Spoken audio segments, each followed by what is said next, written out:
Le changement climatique est un ensemble de phénomènes observés dans tous les pays du monde, y compris en France.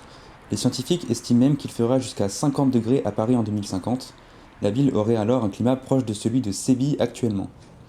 Pour en parler avec nous aujourd'hui, Svante, un membre du collectif 6 pieds sur Terre, créateur de contenu de vulgarisation scientifique autour de questions environnementales. Bonjour. Bonjour. Alors tout d'abord, est-on certain du lien entre réchauffement climatique et activité humaine ? Oui, alors j'aimerais juste revenir sur le chiffre que vous donnez en introduction, parce que 50 degrés à Paris en 2050, c'est une bonne estimation de ce à quoi on peut s'attendre. Alors aujourd'hui, le réchauffement climatique, c'est un phénomène bien connu, qui ne fait plus débat, et la communauté scientifique est unanime. Le réchauffement climatique est bien lié aux activités humaines. Pour avoir un ordre de grandeur, depuis 1850, la période pré-industrielle, les températures moyennes ont augmenté de plus 1,4 degré d'après l'Observatoire européen. Oui. 1,4 degré, ça veut dire qu'on a déjà bientôt dépassé les objectifs de l'accord de Paris ?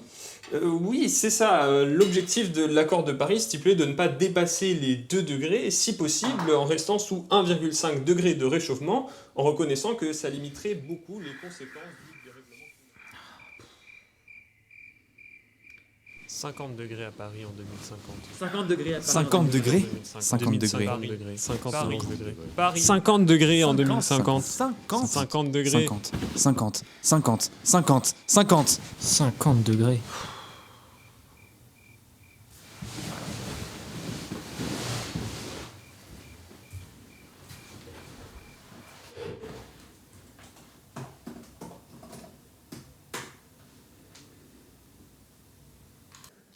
Attends, mais je suis complètement flou là, ça va pas du tout. Bonjour à tous. Aujourd'hui, je vous parle de la véritable raison du réchauffement climatique, le Soleil. C'est bien connu des astrophysiciens, le Soleil se réchauffe au fur et à mesure du temps et c'est la seule raison pour laquelle la planète se réchauffe.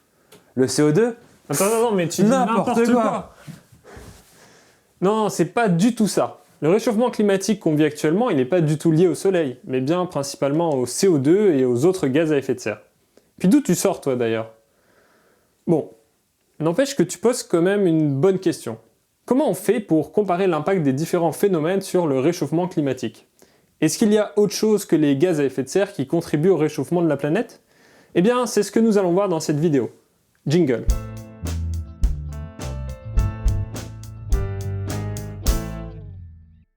Le réchauffement climatique, en première approche, c'est assez simple en fait. Plus on émet de gaz à effet de serre, plus il fait chaud. Mais il y a quand même d'autres mécanismes non négligeables qui entrent en jeu. le Soleil! Non, attends. Comment comparer l'impact de l'émission d'une tonne de CO2 avec celui de la déforestation, des éruptions volcaniques ou de la variation de puissance du Soleil? Eh bien, pour ça, les scientifiques utilisent le concept de forçage radiatif.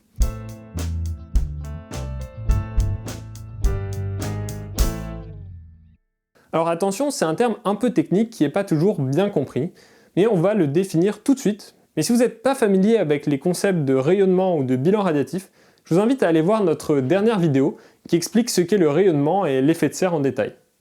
En résumé, la Terre reçoit son énergie du Soleil sous forme de rayonnement. Ce rayonnement, il correspond en gros à la lumière qu'émet le Soleil. Ce qui compte, c'est la puissance de ce rayonnement, qui est en quelque sorte son intensité. On étudie sa moyenne sur l'ensemble de la Terre, du coup on divise la puissance totale du rayonnement par la surface de la Terre. Son unité est donc le watt par mètre carré. Quand la lumière du Soleil arrive au sommet de l'atmosphère, une partie est absorbée par la Terre et l'atmosphère, et l'autre est réfléchie et repart directement dans l'espace. La planète emmagasine l'énergie qu'elle absorbe du Soleil et se réchauffe. Comme tous les corps, elle émet alors un rayonnement qui repart dans l'espace. L'intensité de ce rayonnement dépend de sa température. Vous avez peut-être déjà entendu que cette relation est donnée par la loi de Stéphane, mais c'est pas très important pour cette vidéo. Ce qu'il faut retenir, c'est que plus un objet est chaud, plus la puissance du rayonnement qu'il émet est élevée. Faisons un petit bilan sur ce qu'il se passe au sommet de l'atmosphère.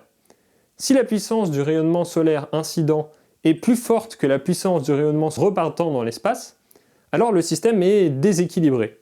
La planète reçoit et accumule de la puissance. Cela réchauffe la planète et le flux émis par la Terre vers l'espace augmente. On retrouve une situation d'équilibre, mais il fait plus chaud. Concrètement, qu'est-ce qui peut entraîner un tel déséquilibre? Bah le CO2, non? Enfin, dans la dernière vidéo, c'est ce que tu disais. Eh bien, par exemple, quand on ajoute des gaz à effet de serre comme le CO2 dans l'atmosphère, l'absorption du rayonnement émis par la surface de la planète augmente, et donc le rayonnement envoyé vers l'espace diminue. On a un déséquilibre positif. Ici, la planète reçoit un trop-plein de puissance. Mais attention, dans certains cas, ça peut aussi être un déficit. Et oui, si on ajoute dans l'atmosphère des particules comme du sable ou des suies qui réfléchissent le rayonnement solaire et l'empêchent d'atteindre la surface terrestre. La puissance absorbée par la Terre diminue. On voit que dans ce cas-là, plus de puissance part dans l'espace qu'il n'en arrive. Et en évacuant ce trop-plein d'énergie, la planète se refroidit. Ces fines particules en suspension dans l'air, c'est ce qu'on appelle des aérosols. Et ils contribuent en majorité à un forçage négatif. Mais c'est quoi le forçage radiatif dans tout ça? Pour le calculer, les scientifiques parlent d'une situation de référence, qui est l'année 1750, où les activités humaines perturbaient très peu le climat. Ils modifient d'un coup dans leur modèle la valeur d'un paramètre, comme la concentration en CO2 ou en aérosol dans l'atmosphère, et observent la variation sur les flux repartant dans l'espace. C'est un peu ce qu'on vient de faire là avec les mains, mais avec leur modèle bien poussé, les scientifiques peuvent quantifier le déséquilibre du système. Le forçage radiatif, c'est justement ce déséquilibre de rayonnement au sommet de l'atmosphère, entraîné par la variation instantanée d'un phénomène physique et calculé par une modélisation. C'est comme ça qu'on peut comparer l'impact des différents phénomènes physiques sur le réchauffement climatique. Ok, donc si je veux connaître l'impact par exemple du CO2, je prends un modèle où il n'y a pas de CO2, un modèle avec beaucoup de CO2, et je regarde la différence, qu'est-ce qui se passe entre ces deux modèles. Ok. Quels sont ces phénomènes? Tout d'abord, il faut séparer les forçages radiatifs dits anthropiques, c'est-à-dire liés à des phénomènes physiques causés par l'homme, et les forçages radiatifs dits naturels, où l'homme n'est pas impliqué, comme la variation de puissance du rayonnement solaire par exemple. Ah ben voilà, on nous bassine avec le CO2, mais la seule raison du réchauffement climatique, c'est bien les variations naturelles du Soleil. Mais t'es encore là toi? Alors non, c'est pas comme ça que ça marche, et on va voir ça tout de suite.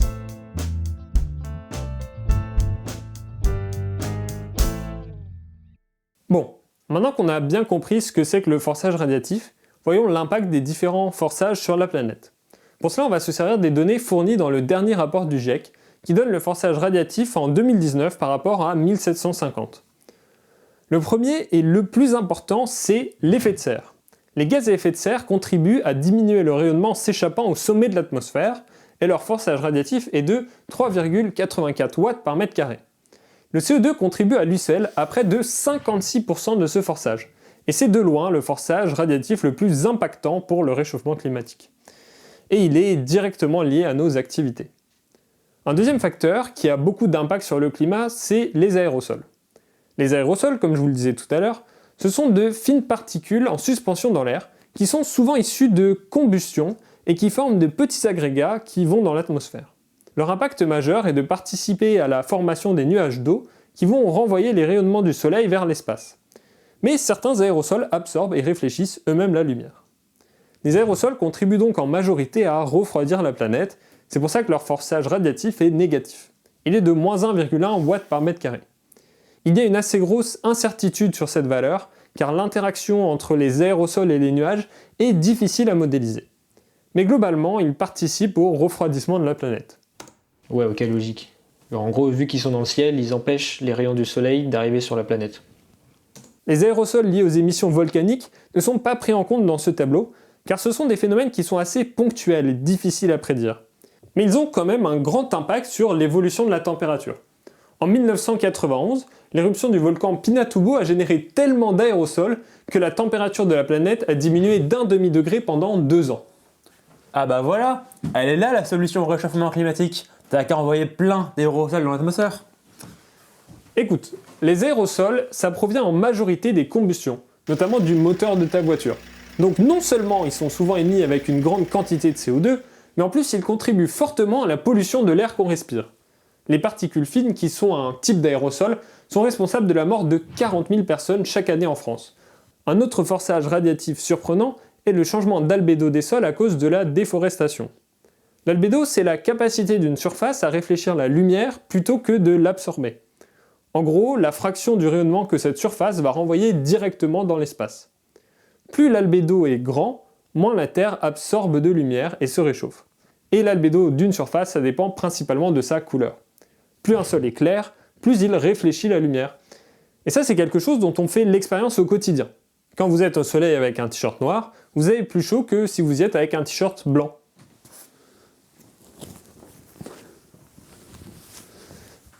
L'albédo du t-shirt noir est proche de 0. Presque tout le rayonnement est absorbé par le t-shirt, ce qui le réchauffe. A l'inverse, l'albédo du t-shirt blanc est proche de 1. Presque tout le rayonnement est réfléchi, et le t-shirt chauffe donc beaucoup moins. Alors, pourquoi la déforestation change l'albédo de la Terre? Eh bien, comme on le voit ici, les forêts sont plus sombres que les sols après déforestation. Donc l'albédo augmente et la température sur Terre diminue. Le forçage radiatif lié au changement d'usage des sols est de moins 0,12 watts par mètre carré. Eh bien voilà, allons brûler des forêts. T'as raison, c'est une super idée. On va aller brûler la maison des animaux, ils seront très contents. Bon, n'empêche qu'il y a un point où t'as un peu raison. La déforestation a souvent lieu en brûlant des arbres. Et ça a un rôle bien plus néfaste sur le climat que l'augmentation de l'albédo.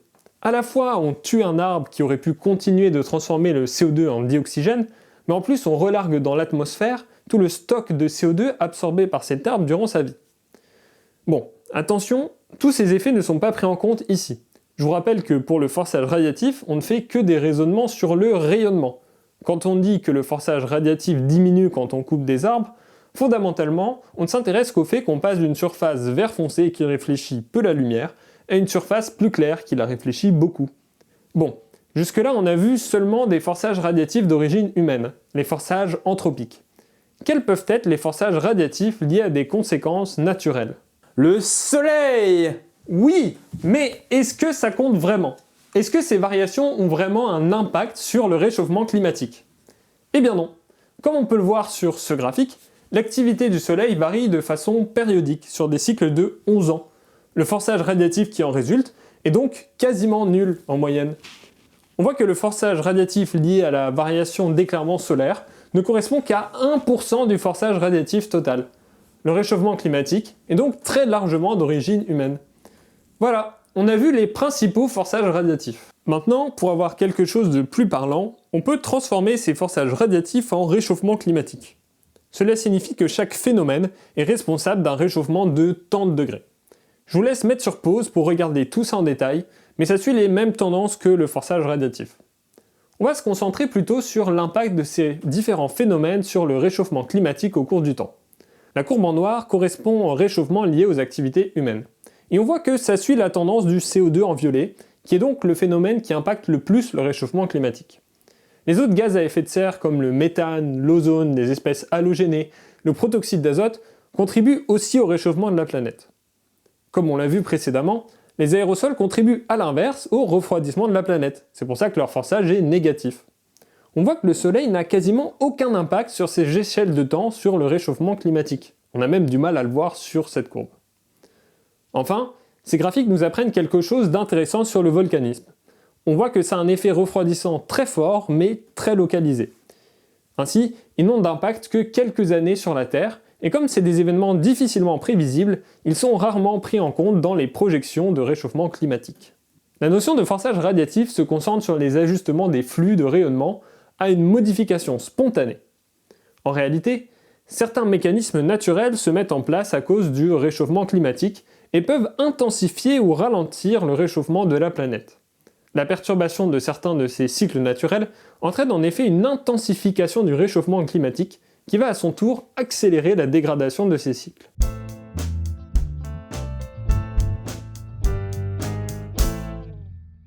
Ce genre de cercle vicieux auto-entretenu, c'est ce qu'on appelle une boucle de rétroaction positive. Attends, mais frérot, en quoi c'est positif ça? Et attention, cela n'a rien de positif pour nous. Ici, le terme positif signifie simplement que la boucle augmente le phénomène en question. Ouais, je préfère, ouais. Commençons par la plus importante. Il y a quelque chose que je ne vous ai pas dit. Le CO2 n'est pas le gaz qui contribue le plus à l'effet de serre. En réalité, c'est la vapeur d'eau. Ah, tu nous l'as bien caché celle-là, chenapan. Oui, mais tu vas voir qu'en temps normal, ce n'est pas un problème. Comme le CO2, la quantité de vapeur d'eau présente dans l'atmosphère agit directement sur l'effet de serre. Sauf qu'à cause du cycle de l'eau, l'atmosphère ne peut pas vraiment stocker à long terme de la vapeur d'eau. La quantité moyenne de vapeur d'eau dans l'atmosphère est stable. Mais pourquoi ça? Tu sais que l'eau bout à 100 degrés. Là, je pense que je ne t'ai rien appris. Pourtant, quand tu fais sécher du linge, l'eau liquide s'en va. Elle ne disparaît pas, hein, elle s'évapore, mais ton t-shirt, il n'était pas à 100 degrés. Ça veut dire qu'il existe un phénomène physique qui permet à l'eau de s'évaporer, même si elle n'est pas à 100 degrés. Et ça marche très bien à température ambiante d'ailleurs. C'est un peu bizarre. En fait, tout ça, c'est dû au fait que l'air peut stocker une certaine quantité de vapeur d'eau. Cette quantité maximale, on va la représenter par cette jauge-là. À chaque fois que de l'eau s'évapore, la jauge se remplit. Et la proportion de remplissage de la jauge, c'est ce qu'on appelle l'humidité. C'est pour ça que dans la vie de tous les jours, on la mesure en pourcentage dans les bulletins météo. Cette jauge, elle a envie d'être remplie. Et tant qu'il y a de l'eau liquide, mais que la jauge n'est pas remplie, l'eau s'évapore. Et donc la jauge se remplit. La quantité de vapeur d'eau dans l'air augmente donc jusqu'à remplir complètement cette jauge. Une fois que la jauge est complètement remplie, l'eau condense, c'est-à-dire qu'elle forme des petites gouttes d'eau qui vont former des nuages ou du brouillard. Puisque la Terre est recouverte en majeure partie d'océan, la quantité totale de vapeur d'eau est en moyenne constante. Ça n'a donc pas d'impact sur une augmentation de l'effet de serre ou une diminution. En gros, si je comprends bien, la vapeur d'eau qu'on va émettre, elle va se transformer tellement vite en pluie qu'elle va avoir pratiquement aucun impact sur l'effet de serre. Sauf que la taille de la jauge est déterminée par la température. Si la température augmente, la taille de la jauge augmente. Du coup, de l'eau peut s'évaporer et la concentration en vapeur d'eau atmosphérique augmente. Ça intensifie l'effet de serre et augmente donc la température. Et donc la taille de la jauge augmente à nouveau, et la concentration en vapeur d'eau aussi. On voit bien avec cet exemple l'idée d'une boucle auto-entretenue qui se dégrade et dérègle le climat. D'ailleurs, pour les mêmes raisons, ce dérèglement du cycle de l'eau aura d'autres impacts majeurs sur la planète. Avec une jauge plus grande dans les zones humides, il y aura plus de vapeur d'eau disponible dans l'atmosphère, ce qui va entraîner la formation de plus gros nuages.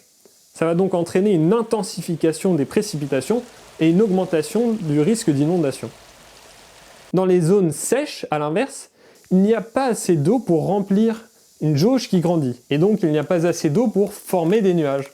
Cela va donc diminuer les pluies et augmenter les sécheresses dans les zones déjà sèches du globe. Et augmenter les sécheresses dans les zones déjà sèches du globe. Les chaussettes de l'archiduchesse sont-elles sèches, archi-sèches?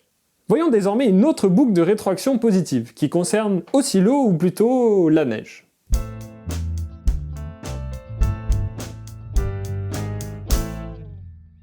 Quand il fait froid l'hiver, la mer du pôle Nord se recouvre de glace, et les terres sont recouvertes de neige. Et là on parle vraiment de surfaces gigantesques. Le problème, c'est qu'avec le réchauffement climatique, la couverture neigeuse et la mer de glace vont moins se développer en hiver, mais vont surtout fondre plus vite. Or, la neige et la glace étant blanches, elles réfléchissent particulièrement bien la lumière. L'albédo de ces zones est donc très élevé, c'est comme le t-shirt blanc de tout à l'heure. Les surfaces enneigées n'emmagasinent que peu d'énergie du rayonnement solaire, puisqu'elles en réfléchissent la plus grande partie. Mais en fondant, la neige et la glace laissent place à la mer ou à un sol beaucoup plus foncé. La quantité de rayonnement absorbée par cette surface fraîchement découverte augmente donc radicalement. Et ça tend à réchauffer fortement ces sols et la planète dans son intégralité. L'effet pervers de cette boucle de rétroaction, c'est qu'elle est très localisée. La température augmente donc fortement là où il y a de moins en moins de neige. L'effet de cette boucle de rétroaction inquiétante peut se voir dans le recul toujours plus rapide des glaciers de montagne, mais aussi dans les records de température récemment battus en Antarctique. Ah ouais, c'est fourbe ça en fait. Plus la neige fond, plus l'albédo augmente. Plus l'albédo augmente, plus il fait chaud. Plus il fait chaud, plus la neige fond. Plus la neige fond, plus la neige fond. Enfin, parlons d'une autre boucle de rétroaction positive, la fonte du permafrost, ou pergélisol en français.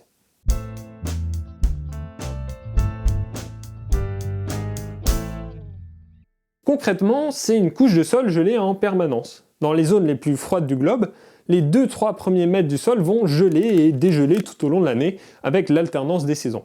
Mais les couches plus profondes sont, elles, insensibles aux variations saisonnières, et sont gelées depuis des milliers d'années.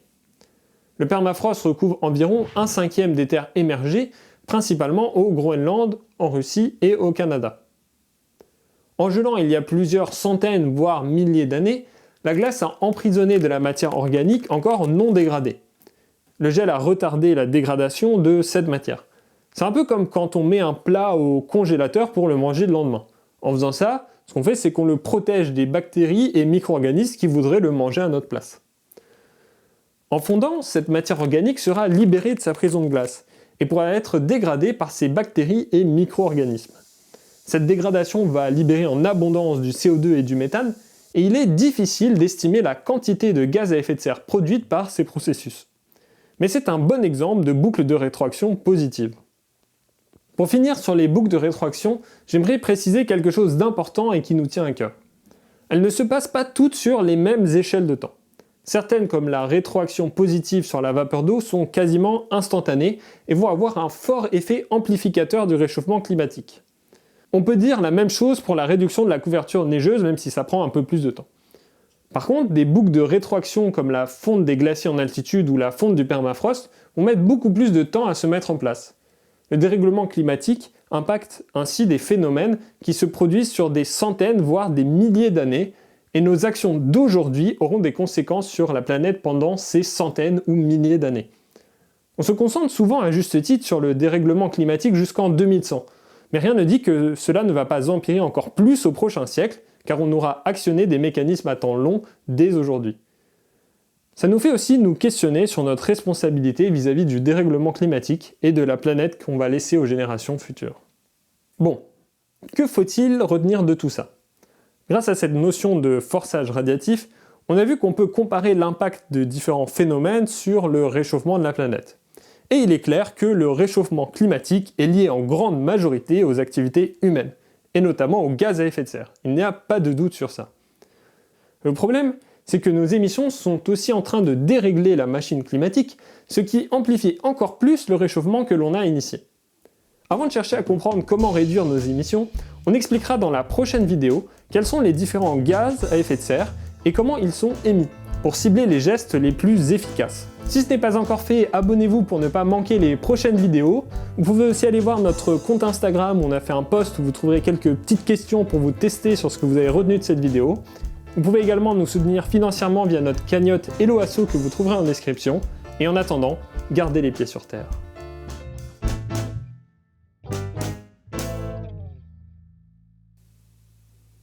Touloum touloum toum toum toum toum toum toum toum.